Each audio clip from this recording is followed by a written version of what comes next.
Hello everyone, আসসালামু আলাইকুম। I am মিম। আপনারা সবাই কেমন আছেন? আপনাদের দোয়া ভালোবাসা আমি ভালো আছি। তো দুপুর টাইমে আমাদের এখানে গ্রামটা দেখেন অনেক সুন্দর দেখা যাচ্ছে। তো মারিয়াদের বাসায় এসেছি আমি। মারিয়াকে সাথে নিয়ে আপনাদের সঙ্গে ব্লগ করতে যাব। তো একটা ভিডিও করলাম আপনাদের দেখানোর জন্য। দেখেন কেমন হয়েছে।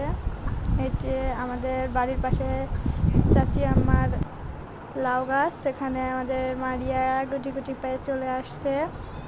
ওকে বলছি পোজ দিতে, আর লজ্জায় বাঁচতেছে না। এই যে আমার এক দাদির আম গাছ, এই আমগুলো আমরা অনেক খাই, অনেক মিষ্টি, অনেক টেস্টি। তো ব্লগ করার জন্য এসেছি এখানে আমাদের